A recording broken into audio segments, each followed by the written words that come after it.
예, 사건 사고 소식 짚어보겠습니다. 네, 배상훈 전 서울경찰청 범죄심리분석관 그리고 강신업 변호사 두 분 모셨습니다. 네, 안녕하십니까? 안녕하십니까?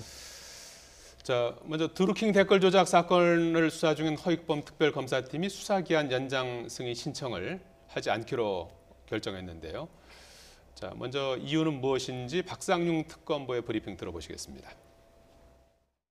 그간 진상규명의 정도와 증거 수집을 비롯한 수사 진행의 필요성 등 진상 및 수사 상황을 종합적으로 판단하여 특별검사는 굳이 더 이상의 조사나 수사가 적절할 정도는 아니라고 보아 수사기한 연장 승인 신청을 하지 않기로 결정하였습니다.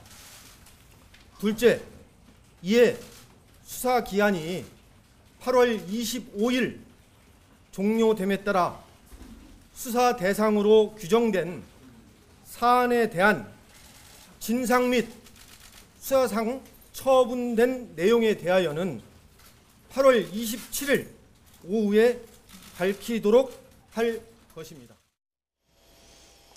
예, 종합적인 수사 결과 발표를 27일에 하겠다고 이제 예고는 해놓은 상태인데요. 어쨌든 1999년 이후 특검이 도입된 이래 그동안 뭐 13번 있었는데 처음이라고 그래요. 특검 수사 기한 연장을 하지 않는 거는. 이번이 13번째인데요. 13번째 만에 그러니까 연장 신청을 아예 하지 않은 것이 처음이라고 하는 거죠. 9번은 연장 신청을 해서 승인이 됐고요.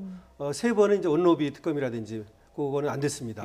이렇게 이제 연장 신청까지 못한 건 처음인데 결국 그 이유는 지금 얘기하는 것처럼 필요성이 있어야 되거든요. 근데 보강 수사 또는 뭐 추가 수사 이런 필요성이 별로 없다고 보는 것이고요. 그러니까 수사를 더 한다 하더라도 별로 나올 게 없다고 보는 것이죠. 그다음 명분도 좀 없고 가장 큰 것은 동력을 상실했다. 이렇게 보는 게 맞을 것 같습니다. 그 동력이 노회찬 의원의 죽음이라든지 아니면 김경수 지사에 대한 구속영장 청구 기각이 되겠죠? 맞습니다. 처음에는 이제 특검에서는 정치자금법이라든지 공직선거법 여기에도 좀 심혈을 기울였던 것 같아요. 그랬는데 노회찬 의원의 사망으로 인해서 거기서 한번 동력을 크게 상실했고요. 그래서 정치자금법이라든지 이쪽은 이제 막혀버린 거죠.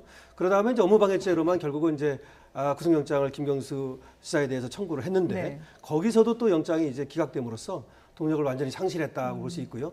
그리고 실제로는 특검이 할 수사는 했다고도 볼 수 있습니다. 그렇기 때문에 여기서 신청을 한다 하더라도 승인을 받아내기가 어렵다 이렇게 본 것입니다.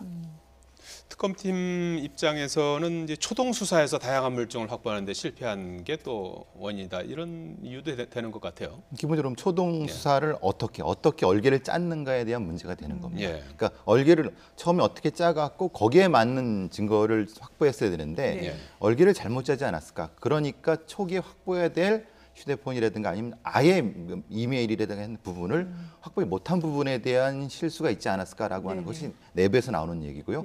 그러니까 결국은 후반으로 갈수록 그 드루킹의 진술에만 의존하는 사실은 그건 굉장히 위험한 방식이거든요. 왜냐하면 일방적인 진술에 의존하게 되면은 사실 의도가 들어갈 수밖에 없는 상황이니까 그러면 실패할 가능성도 더 높아지는 거거든요. 그래서 이제 처음에 얼개에 문제가 있지 않았을까라고 하는 뭐 자주 섞인 얘기도 나오는 겁니다.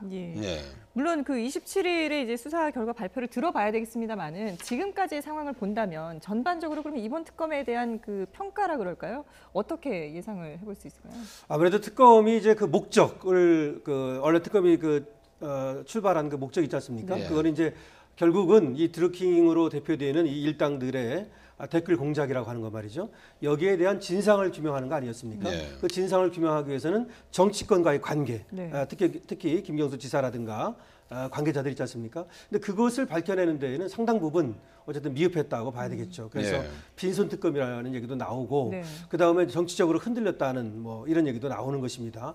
근데 제가 볼 때는 가장 흔들린 건 드루킹의 어떤 진술 증거에만 의존하다 보니까 어쩌면 드루킹이 실질적으로 협조를 안 한 것일 수도 있다는 생각은 듭니다. 처음에는 드루킹이 굉장히 협조적으로 나온다는 말이 있었지만 오히려 특검을 실용했다는 그런 얘기도 나오고 있거든요. 그러니까 말을 바꾼다든지 의도적으로 말이죠. 그래서 어쨌든 드루킹의 진술 증거에만 너무 의존하다가 너무 시간을 소비했고 그래서 결과적으로는 빈손 특검이라 이런 얘기를 들을 수밖에 없게 됐습니다.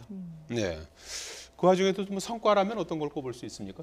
아무래도 이제 이번에 드루킹과 어떤 김경수 지사의 관계는 예. 상당 부분 밝혀낸 것으로 볼 수도 있습니다. 그러니까 구속영장이 기각돼 갔다고 그래가지고 전혀 뭐 그런 사실이 없었다 그런 얘기는 아니거든요. 네. 지금 특검의 얘기에 따르면 상당 부분 자신하고 있는 면이 있습니다. 예. 그래서 이제 기소를 했을 때 또 이제 특검의 어떤 주장이 받아들여질 여지도 예. 충분히 있는 것이거든요. 예. 그래서 어쨌든 이런 댓글 공작이 있었고 네. 그런 댓글 공작에 상당 부분 김경수 지사라든가 정치권이 관여된 것으로 이런 혐의를 밝혀내는 데에는 상당 부분 성공했다 이렇게 봐야 되겠습니다. 예, 잠깐만요. 지금 속보가 들어와 있군요.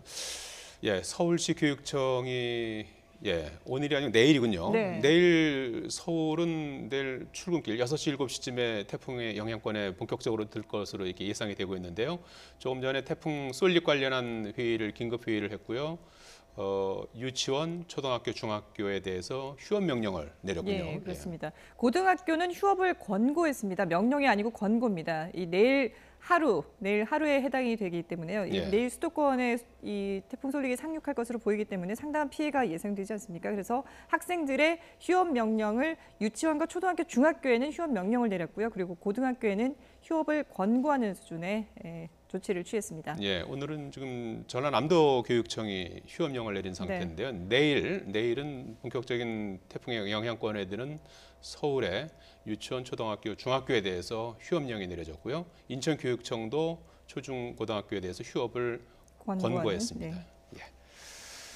자, 계속해서 얘기를 좀 나눠봐야 될 것 같은데, 네. 그러면 앞으로 김경수 지사에 대한 사법 처리는 어떻게 진행이 되는 거죠? 기본적으로 이제 불구속 기소 예. 쪽으로 갈 것 같은데요. 네. 문제는 이제 어떤 혐의로 갈 것인가가 가장 문제가 됩니다. 왜냐하면 예. 지금 구속영장이 기각된 부분은 컴퓨터 등 업무에 대한 걸로 갔는데 공직선거법까지 갈 것인가 아니면은 다른 업무 방해까지 갈 것인가에 대한 부분은 아직 결정이 안 된 거죠. 네. 그러니까 근데 이제 구속영장이 기각된 그 혐의 가지고는 어쨌든 기소를 해야 될 부분인데 나머지 지금 이제 혐의로 수사를 했던 부분에 대한 부분은 어떻게 할 것인가가 지금 논란이 될 수 있거든요. 그러니까 네네.